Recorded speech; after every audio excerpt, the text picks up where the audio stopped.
En un clic podrás acceder desde tu móvil a la red de conocimientos y conexión profesional más grande del mundo. Aquí podrás interactuar con nuestro muro, foros, noticias y artículos, Inspenet Televisión, Business Directory y próximamente Jobs. Nuestra tecnología está en tus manos, reuniendo el talento, las tendencias, experiencias, oportunidades y los contenidos para conectar y brindar soluciones a la industria. Descarga ya tu aplicación inspenet.com.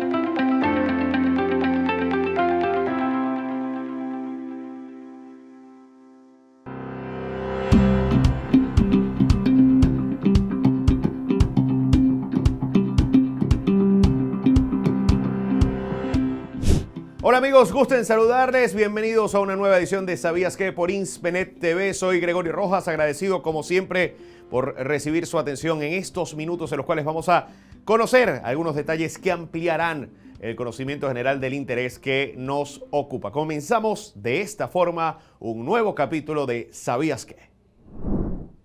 La inspección visual es el método no destructivo más utilizado en todas las industrias de fabricación de materiales. Se basa en la observación de discontinuidades visibles a simple vista y permite un control en todas las etapas del proceso de fabricación o mantenimiento de las instalaciones. Por lo tanto, esto permite evaluar la aceptación de conformidad con los distintos códigos y normas vigentes. La inspección visual detecta las fallas que son visualmente perceptibles, como las deformaciones, los defectos de soldadura y los fenómenos de corrosión. Durante las inspecciones se utilizan numerosas herramientas convencionales como la regla, los calibres para socavamientos y cordones de soldaduras, cámaras fotográficas, entre otros. Hay dos tipos de inspección visual. La inspección visual directa, que se realiza sin ningún accesorio para la observación y se utiliza la capacidad visual del inspector bajo determinadas condiciones de iluminación y orientación, cuyas ventajas principalmente son la reducción de costos de reparación gracias a un control de la calidad visual adecuado durante la fabricación y la documentación de las observaciones visuales gracias a la utilización de herramientas de medida. Y la inspección visual a distancia, que es la evolución de la técnica visual convencional que se basa en la utilización de varoscopios flexibles, videoscopios u otros dispositivos similares. Esta técnica detecta las discontinuidades u otros fenómenos de degradación no perceptibles a simple vista con el fin de evaluar la aceptabilidad en conformidad con los distintos códigos o normas. Una aplicación típica de este método es la inspección de las perforaciones de los rodillos de succión utilizados en la industria de la pulpa y papel. Ella nos ofrece como ventajas la evaluación de fallas o defectos de dimensiones reducidas. Es excelente para los lugares de difícil acceso y no permite la consideración de numerosos fenómenos de degradación. En líneas generales, los campos de aplicación de la inspección visual podríamos concretarlos en inspección de soldaduras externas como calderería, canalizaciones, estructuras, entre otros. Inspección de soldaduras internas en el sector alimentario, químico, etc. Inspección de mecanizados o tratamientos superficiales en el sector automoción y aeronáutico. E inspección interna de cajas de engranajes, rodamientos, multiplicadores y reductoras para el sector de automoción y el eólico, entre otros. Esta técnica de inspección se emplea para poder analizar componentes sin necesidad de someterlos a un proceso de desmontaje. Además, los sistemas permiten que las imágenes que se obtengan se puedan grabar y registrar con dispositivos audiovisuales, por lo que se pueden consultar posteriormente. ¿Sabías que en entornos industriales, donde el desgaste diario de las superficies y la exposición a agentes físicos y químicos es mayor, una elección adecuada de pintura y recubrimientos industriales es un factor decisivo a la hora de realizar un trabajo de pintado o repintado para la resistencia y duración de los equipos? A la hora de elegir un tipo de pintura industrial u otro, son muchos los condicionantes que debemos de tener en cuenta. Por ello, en este contenido nos centraremos en aportar una información de valor al cliente industrial en su proceso de decisión. Conocer los tipos de pintura industrial que existen, sus características y modos de aplicación nos servirá para detectar posibles problemas y orientar mejor las necesidades de aplicación. Pero, ¿qué es una pintura industrial? Podemos decir que la pintura industrial es un producto que, presentado en forma líquida, pastosa o en polvo y aplicada por el procedimiento adecuado sobre una superficie, se transformará mediante un proceso de curado en una película sólida, plástica y adherente que protege y decora de forma simultánea. La pintura industrial tiene dos objetivos principales. Por un lado, proteger los diferentes soportes de las agresiones a las que puedan ser sometidos, tanto físicas como impactos, o químicas y ambientales, tales como corrosión y climatología. Por otro lado, conferir a la pieza un mejor aspecto estético con el fin de obtener un acabado óptimo, llegando incluso a incrementar su valor añadido. Asimismo, la pintura industrial no podemos clasificarla en los diferentes tipos de pintura y recubrimientos industriales de un modo definitorio, ya que pueden existir diversas interpretaciones en base a factores como su composición, su posición en el sistema de acabado o incluso según el modo de secado y endurecimiento de la pintura tras su aplicación. Sin embargo, para que una pintura industrial cumpla con sus funciones protectoras y decorativas, es esencial conocer las particularidades de cada sistema y proceso de pintado. Podemos hacer una clasificación de la pintura industrial en función de su posición en la capa de aplicación. Por ejemplo, en su procedimiento de aplicación están las imprimaciones. Estas son las primeras capas de pintura en contacto directo con el sustrato, fuertemente pigmentadas y con bajos contenidos de ligante. Posteriormente, vendrían las capas intermedias de pintura que se aplican sobre la imprimación, generalmente con la misión de aumentar el espesor del sistema de pintura a fin de evitar dar varias capas de acabado, reduciendo así costes en la aplicación. Y finalmente la pintura de acabado, que, como indica su nombre, son aquellas que se aplican como última capa del sistema de pintado, bien sobre la imprimación o bien sobre la capa intermedia. En ciertos casos, algunos sistemas de pintura recomiendan el barnizado, que vienen a ser los recubrimientos compuestos por ligante y disolventes. Los barnices en la pintura industrial tienen dos objetivos principales. Por un lado, embellecer la pieza pintada y por otro, dotarla de una protección añadida frente a agentes externos o impactos mecánicos. El tema de la pintura industrial es muy amplio y en una futura entrega seguiremos hablando sobre ella en función de su composición y en función de su secado. Lo cierto es que al aplicar la pintura o recubrimiento debemos seguir el procedimiento recomendado para garantizar la vida útil de la pintura en función de su rendimiento y aplicación. ¿Sabías que la corrosión es un proceso químico en el que suelen intervenir tres factores como el elemento corroído, el ambiente y generalmente el agua? Sin embargo, también existen sustancias corrosivas, o sea, capaces de producir la corrosión de los materiales con los que entren en contacto directo. Pero, ¿por qué se produce la corrosión? Es un fenómeno electroquímico provocado por un flujo masivo generado por las diferencias químicas entre las piezas implicadas. Una corriente de electrones se establece cuando existe una diferencia de potenciales entre un punto y otro. La corrosión es la degradación física de un material debido a la interacción con su entorno.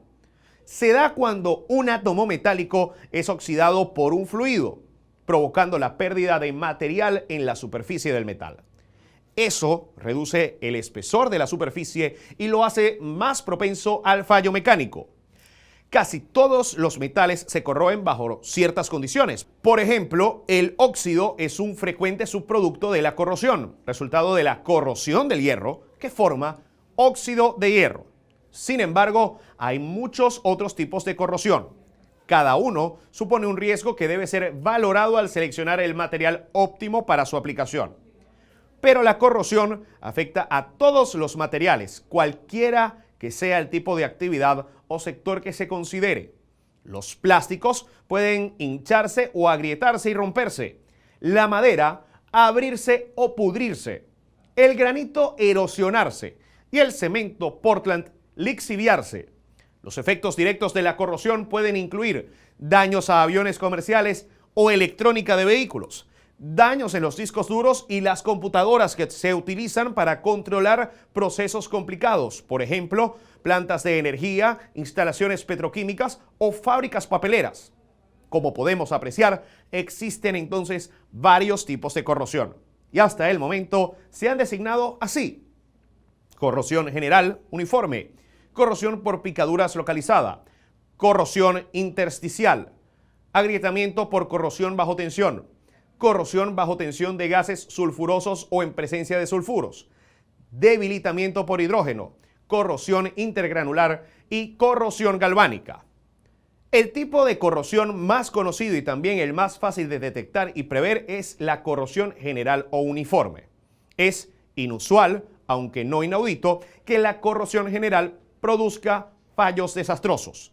Por esa razón, la corrosión general se ve más como una cuestión estética que como un problema serio. La corrosión generalizada se produce de forma relativamente uniforme en la superficie de un metal. Al calcular la presión de servicio, se debe tener en cuenta el retroceso gradual del espesor de la pared del componente. La corrosión por picaduras produce la formación de pequeñas cavidades o fisuras en la superficie del material. Aunque hace falta una minuciosa inspección visual para detectarlas, las fisuras pueden crecer hacia adentro lo suficiente como para perforar la pared del tubo. La corrosión por picaduras se observa más frecuentemente en entornos altos en cloruros a elevadas temperaturas. También está la corrosión intersticial localizada. En un sistema de fluidos común existen intersticios entre el tubo y los soportes o bridas del tubo, entre tiradas de tubo adyacentes o bajo restos y depósitos acumulados en las superficies. Los intersticios son prácticamente imposibles de evitar en instalaciones de tubo y cuando son muy estrechos suponen el mayor riesgo de corrosión. El agrietamiento por corrosión bajo tensión, SCC, según sus siglas en inglés de Stress Corrosion Cracking, es peligroso porque puede destruir un componente a niveles de tensión inferiores a la resistencia a la tracción de una aleación. En presencia de iones de cloruro, los aceros inoxidables austeníticos son propensos al SCC. Los iones interactúan con el material en el extremo de una grieta, donde el esfuerzo de tracción es el máximo, facilitando el crecimiento de la grieta. Durante el proceso puede ser difícil de detectar y el fallo definitivo puede producirse repentinamente. El agrietamiento por corrosión bajo tensión de gases sulfurosos, también conocido como agrietamiento por corrosión bajo tensión de sulfuros, SSC, en sus siglas en inglés de Sulfide Stress Cracking, es el deterioro del metal debido al contacto con sulfuro de hidrógeno H2S y humedad. El H2S es muy corrosivo en presencia de agua. Esta condición puede provocar el debilitamiento del material, produciendo agrietamiento bajo la acción combinada del esfuerzo de tracción y la corrosión. En el debilitamiento por hidrógeno, los átomos de hidrógeno pueden dispersarse hacia el interior de los metales debilitándolos. Todos los materiales susceptibles de debilitamiento por hidrógeno son también muy propensos al agrietamiento por corrosión bajo tensión. Y para entender la corrosión intergranular, IGC, según sus siglas en inglés, piense en que todos los metales están formados de granos sueltos. En cada grano, los átomos están ordenados sistemáticamente formando un entramado de 3 dimensiones. La IGC ataca al material a lo largo de los límites de los granos, donde se unen los granos que forman el metal. La corrosión galvánica se produce cuando materiales con potencial de electrodo desigual están en contacto en presencia de un electrolito. La capa pasiva del acero inoxidable consiste en una película de óxido muy fina y rica en cromo que se forma automáticamente al contacto con el aire y protege al material de la corrosión. La capa pasiva hace al material más noble y menos propenso a la corrosión. La compatibilidad de los metales se puede medir por el índice anódico, que describe la diferencia de potencial o voltaje de los metales medida en agua de mar frente a un electrodo estándar. El cómo se forma la corrosión y cuál es la solución potencial de recuperación o reemplazo del material es tema de otro programa, porque el universo de este proceso químico requiere de más estudio y preparación. Por el momento nos despedimos en esta oportunidad y les invitamos, como es habitual, amigos, a visitar y registrarse gratis en nuestra página web www.inspenet.com para ser parte de esta comunidad global de conocimiento y conexión profesional. Hasta un próximo ¿Sabías qué? Soy Gregorio Rojas. Fuerte abrazo para todos.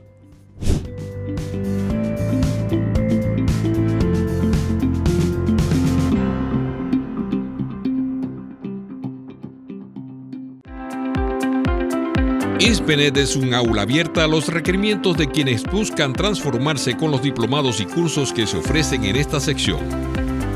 Dictados por acreditados instructores, nuestros productos tienen el aval del Parque Tecnológico Sartenejas de la Universidad Simón Bolívar, garantizando la certificación de los mismos y fortaleciendo el perfil deseado para enriquecer sus experiencias en el mercado laboral de los distintos sectores de la industria. INSPENET.com. Regístrate. Es gratis.